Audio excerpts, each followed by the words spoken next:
Dear student, आज हम BSc part 2 paper 2 systematic of angiosperm में एम्स ऑफ टेक्सोनॉमी को डिटेल में स्टडी करेंगे। टेक्सोनॉमी पढ़ने का हमारा क्या उद्देश्य है, टेक्सोनॉमी के क्या उद्देश्य होते हैं, उनको हम डिटेल में स्टडी करेंगे।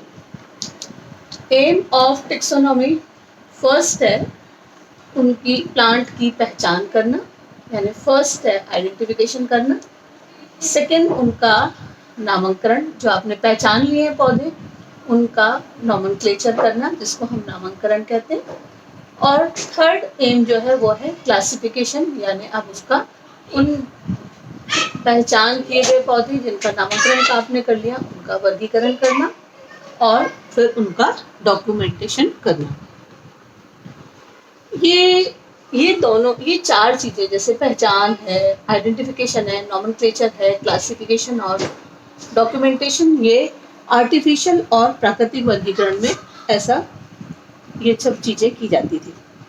ये चार चीजों का क्लासिफिकेशन का मेन एम था। पादपों के कुछ एक लक्षण के आधार पर उनको स्थापित करके क्लासिफिकेशन कर दिया जाता था।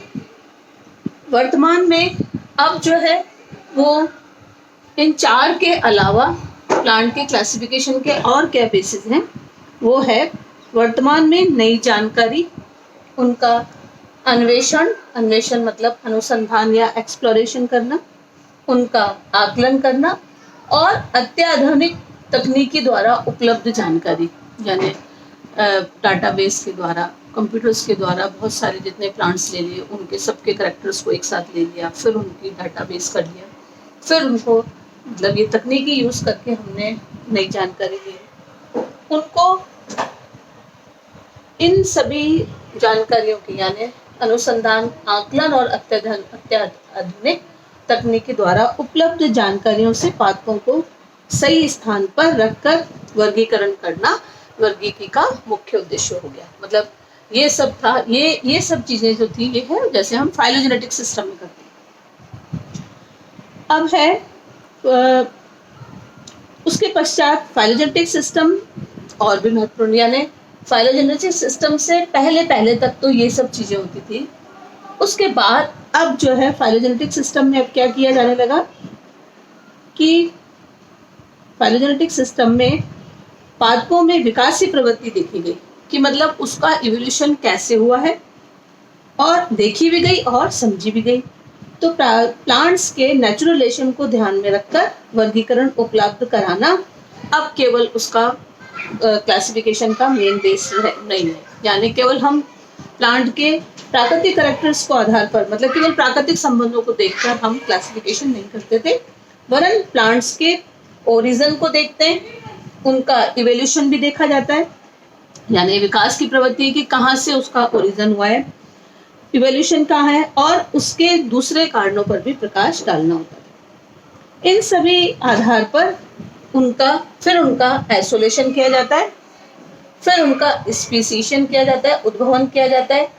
तो ये आइसोलेशन भी वर्गीकी के मुद्दे होते थे। तो मतलब जैसे जैसे टाइम पीरियड हुआ, जैसे नेचुरल आर्टिफिशियल क्लासिफिकेशन में क्या होता था, फिर नेचुरल क्लासिफिकेशन में क्या है, फिर फाइलोजेनेटिक क्लासिफिकेशन में, मतलब हमारे पास हमारा वर्गीकरण का उद्देश्य बदलता गया और भी ज्यादा रिफाइंड फॉर्म में हो गया, कि पहले केवल आइडेंटिफिकेशन होता था, नॉमेनक्लेचर किया जाता था, क्लासिफिकेशन एंड डॉक्यूमेंटेशन होता था। उसके बाद उनका एक्सप्लोरेशन किया गया, अन्वेषण किया जाता है, आकलन किया जाता है और अत्याधुनिक तकनीकी द्वारा उपलब्ध जानकारी भी की जाती है। उसके साथ प्लांट्स का अब जो फाइलोजेनेटिक सिस्टम में कि केवल नेचुरल कैरेक्टर्स को हम ध्यान नहीं दे रहे, उनके अलावा उनका आइसोलेशन और स्पीसीशन भी किया जाता है।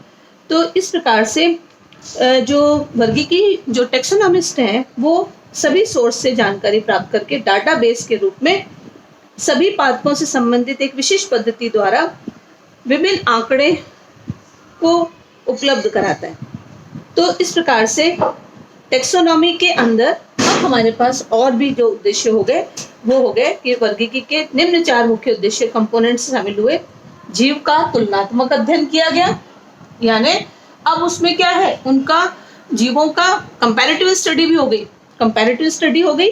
दूसरा उनकी वर्गीकरणात्मक स्थिति, वर्गीकरणात्मक पद्धति, टेक्सोनॉमिक सिस्टम, उनका नॉमेनक्लेचर और डॉक्यूमेंटेशन किया गया। इस प्रकार से सिम्पसन हेवर्ड के अनुसार ये जो वर्गीकी जो है वो एक ऐसा विस्तृत क्षेत्र है जिसमें डाइवर्सिटी का वैज्ञानिक अध्ययन और जीवों का, डाइवर्सिटी का वैज्ञानिक अध्ययन और जीवों का विभेदन और उससे व्याप्त संबंधों का भी अध्ययन किया जाता है। और तो इस तरीके से मैंने, हम लोग जैसे स्टार्टिंग में था प्री डाइवर्जन पीरियड से हम पोस्ट डाइवर्जन पीरियड में आते हैं, तो जो एम्स ऑफ हमारा टेक्सोनॉमी है वो चेंज होता जा रहा है कि आइडेंटिफिकेशन, नॉमेनक्लेचर, क्लासिफिकेशन, डॉक्यूमेंटेशन के साथ साथ उनका आकलन भी किया जाता है, उनका आइसोलेशन है, स्पेसिएशन किया जाता है, डाइवर्सिटी एंड डिफरेंशिएशन को इकट्ठा करके फिर उनको क्लासिफिकेशन का मेन बेस बनाया जाता है। इसके अलावा और भी क्लासिफिकेशन के एम हैं। Knowledge of taxonomic literature, knowledge of taxonomic literature में इसमें क्या होता है, वर्गीकी साहित्य की, टेक्सोनॉमिक वर्गीकी साहित्य की जानकारी के लिए फिर अब हमको देखना है कि वर्गीकी का क्या साहित्य है। उसके लिए हम हर्बेरियम को यूज करते हैं, कंप्यूटर, मोनोग्राफ इत्यादि की मदद से पादपों की पहचान की जाती है। यानी टेक्सोनॉमिक लिटरेचर की नॉलेज कैसे आएगी? कंप्यूटर से, आपके हर्बेरियम स्टडी से और मोनोग्राफ से, इनसे की मदद से पौधों की पहचान और उनका वर्गीकरण से संबंधित कंपाइल्ड रेफरेंसेस उपलब्ध कराना, फिर इन जानकारी को स्टोर करने की विधि। अब इसमें जब चाहे दोबारा देखने की सुविधा भी होती है, जब देखो तो, जिसको रिट्राइवल कहते हैं, एक्सचेंज हो सकता है, और जो एंडेंजर्ड स्पीशी हैं उनको भी ज्ञात किया जा सकता है, विलुप्त हो गई एंडेंजर्ड स्पीशी को भी ज्ञात किया जाता है। विशिष्ट तत्व, आनुवंशिक और पारिस्थितिक विविधताएं, कंसेप्ट्स, पुराने मुद्दों को दोबारा से पुनर्विचार, इंटरप्रेट किया जाता है और नई विधियों को विकसित करना। अब ये फाइलोजेनेटिक फिनेटिक दृष्टि से टैक्सोनॉमिक एफिनिटी को दर्शाती है। तो यानी हमारे पास वर्गीकी का जो एम जो है टेक्सोनॉमी के, मतलब 11 के अलावा हमारे पास और एक टेक्सोनॉमी का एम ये हो गया कि हमको टेक्सोनॉमिक लिटरेचर की नॉलेज होनी चाहिए। वो नॉलेज कैसे आएगी? कंप्यूटर से, हर्बेरिया से और मोनोग्राफ से, जिसमें हम उनकी मदद से पादपों की पहचान करेंगे और वर्गीकरण से संबंधित कंपाइल्ड रेफरेंसेस और जो भी जानकारी प्राप्त करेंगे उनको स्टोर करने की विधि होगी। एंडेंजर्ड स्पीशी को भी ज्ञात किया जाता है। आनुवंशिक और पारिस्थितिक विविधताएं, डाइवर्सिटीज हैं, कंसेप्ट्स को स्टडी करना, रीइंटरप्रेट करना और फिर इन विधि को विकसित करना जो फाइलोजेनेटिक, जो जातिवृत्ति और फिनेटिक दृष्टि से सही तरीके से टैक्सोनॉमिक एफिनिटीज को बताएं। जैसे हम कहते हैं ना, इंटर रिलेशनशिप एंड एफिनिटीज को स्टडी कर रहे हैं, तो ये सब क्या बताएगी? ये फिनेटिक और फाइलोजेनेटिक दृष्टि से टैक्सोनॉमिक एफिनिटी को दर्शाती है।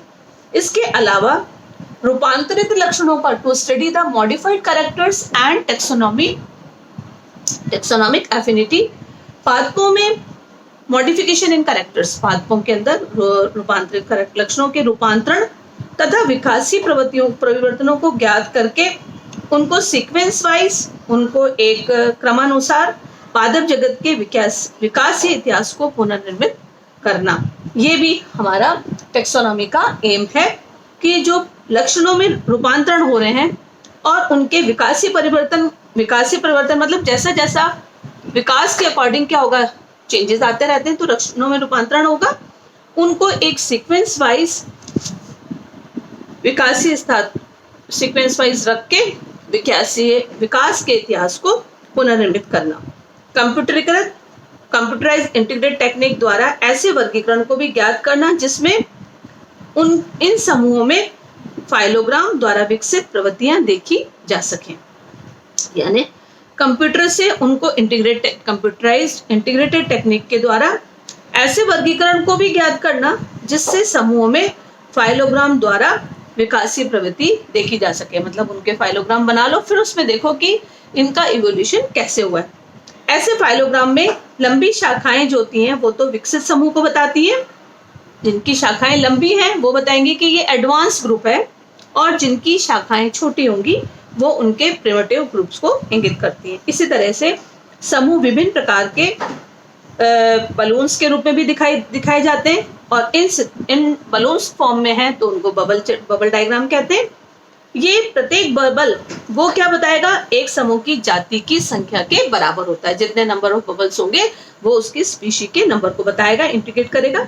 बलून का साइज जाति की संख्या के समानुपाती होता है। जितनी जाति की का साइज होगा बैलून का, वो उसकी जाति की के समानुपाती होगा।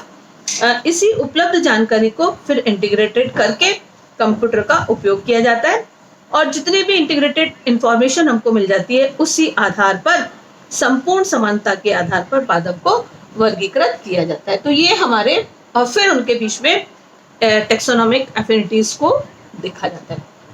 तो एम ऑफ टेक्सोनोमी का ये है कि उद्देश्य हमारे पास क्या है, हम किस उद्देश्य से टेक्सोनोमी को स्टडी कर रहे हैं, वो हमारे ये उद्देश्य हमने ये पढ़े कि टेक्सोनोमी में हम क्या क्या उद्देश्य हो सकते हैं। उसके बाद आज हम ये पढ़ रहे हैं न्यूमेरिकल टेक्सोनोमी क्या है। न्यूमेरिकल टेक्सोनोमी और टैक्सीमेट्रिक्स जिसको कहते हैं, संख्यात्मक वर्गीकी। संख्यात्मक वर्गीकी विभिन्न स्रोतों से प्राप्त, जितने भी हम कोई भी सोर्स से लेके आए, किसी भी सोर्स से हमने लिया, विभिन्न सोर्स से प्राप्त पुराने तथ्य, आंकड़े और लक्षणों को कंप्यूटर की मदद से वर्गीकरण की मात्रात्मक विधि को विकसित करके पादपों को उनके सही स्थान पर रखना, ये हमारी न्यूमेरिकल टेक्सोनोमी कहलाती है। न्यूमेरिकल टेक्सोनोमी का क्या उद्देश्य हो गया कि अगर हम डिफरेंट सोर्सेज से जो भी हम लेके आए हैं डाटा, पुराने तथ्य लेके आए हैं, आंकड़े डाटा लेके आए, इन जो भी हम कैरेक्टर्स लेके आए, जो भी हमने कैरेक्टर्स को स्टडी किया है, उनको कंप्यूटर की मदद से, मतलब हम यूज करेंगे न्यू टेक्निक स्टेट की, हमने अपनी टेक्नोलॉजी को यूज किया, कंप्यूटर की मदद से वर्गीकरण की मात्रात्मक विधि को विकसित करके पादपों को उनके सही स्थान पर रखना ही न्यूमेरिकल टेक्सोनोमी कहलाती है। और इस विधि द्वारा पादपों के फिनेटिक रिलेशंस को ज्ञात करने के लिए फिनोग्राम भी बनाए जाते हैं। तो न्यूमेरिकल टेक्सोनोमी जो है वो क्या है, उसमें हमने अपनी न्यू टेक्नोलॉजी को स्टडी करके जो भी हम विभिन्न सोर्स से जो भी डाटा लेके आए हैं उनको विकसित करके प्लांट्स, उन कैरेक्टर्स के आधार पर उनको एक पर्टिकुलर पोजीशन प्रोवाइड की जाती है, उनका क्लासिफिकेशन किया जाता है। अब इसमें न्यूमेरिकल टेक्सोनोमी में हम 3 हेड्स पढ़ेंगे, alpha taxonomy, omega taxonomy and gamma taxonomy. Alpha taxonomy में क्या होता है, इस प्रकार की वर्गीकी के अंदर विभिन्न पादप आवासों में जाकर, जाने अलग अलग हैबिटेट में कहाँ पर अलग किस किस हैबिट में प्लांट ग्रो हो रहा है, वहां पर हम जाके प्लांट डाइवर्सिटी को स्टडी करते हैं कि वहां पर अलग अलग आवासों में पादपों की विविधता क्या है, किस किस प्रकार के प्लांट्स ग्रो कर रहे हैं, उनको वहां पर डाइवर्सिटी को परखना, नई जातियों का भी अध्ययन करना और विभिन्न पादपों की पहचान के लिए उनके लक्षणों को भी ज्ञात करना। फिर जितने भी अपने स्टोर संग्रहित किए गए पादपों को, अज्ञात पादपों को हर्बेरियम की सहायता से ज्ञात पादपों के तुलनात्मक अध्ययन करके सही पहचान करना। मतलब आप उसमें से जहाँ पे भी फील्ड में गए तो आपने अज्ञात पौधे ले लिए और अब उसको ज्ञात पौधे जो आपके हर्बेरियम बनी हुई है उससे अज्ञात से ज्ञात को अज्ञात से जो ज्ञात पौधे हैं उनसे अज्ञात पौधों के कैरेक्टर्स को कंपाइल करके आप नए उसका अध्ययन करेंगे। संग्रहित किए गए अज्ञात पादपों को हर्बेरियम की सहायता से ज्ञात पादपों में तुलनात्मक अध्ययन करके सही पहचान करना। पादपों से संबंधित यह अनुसंधान अल्फा टेक्सोनोमी कहलाता है। यानी अल्फा टेक्सोनोमी में कि डिफरेंट हैबिटेट में जाके प्लांट डाइवर्सिटी को स्टडी किया, नई स्पीशीज को स्टडी किया और उनके लक्षणों को भी ज्ञात किया और फिर ज्ञात से अज्ञात अज्ञात पौधों को जो भी उनके जो अज्ञात पौधे हैं उनके कैरेक्टर को ज्ञात पौधों के साथ कैरेक्टर के साथ कंप्लाइन करके उनकी सही पहचान की, वो हमारा अल्फा टेक्सोनॉमी का उद्देश्य होता है। ओमेगा टेक्सोनॉमी में क्या किया जाता है, ये इससे और भी ज्यादा आगे एडवांस्ड होती है। इसमें इन सभी उपलब्ध जानकारियां, अब तक उपलब्ध जो भी जानकारी है उसको अत्याधुनिक तकनीक द्वारा जानकारियां, जिसमें अब हम उसमें दूसरी भी जैसे फाइटोकेमिस्ट्री को भी काम में लेंगे, डीएनए में जीन्स भी सम्मिलित होंगे, जीवों के अब इनके आधार पर उनकी फाइटोकेमिकल स्टडी या उनकी मॉलिक्यूलर बायोलॉजी के आधार पर जीवों के समस्त समानताओं पर विचार करके फिर प्लांट का वर्गीकरण को सुनिश्चित किया जाता है, तो वो कहलाएगी ओमेगा टेक्सोनॉमी कहलाएगी। न्यूमेरिकल टेक्सोनॉमी का थर्ड पार्ट है गामा टेक्सोनॉमी, और गामा टेक्सोनॉमी में अंतरजातीय विभिन्नताओं को अध्ययन किया जाता है। इंटर स्पीशीज जो वेरिएशंस आते हैं उनका विश्लेषण किया जाता है, फिर उनको विकास का अध्ययन को ही गामा टेक्सोनॉमी कहते हैं। अब इन अल्फा, ओमेगा और गामा टेक्सोनॉमी को डिटेल में हम अगले लेक्चर में स्टडी करेंगे। Thank you.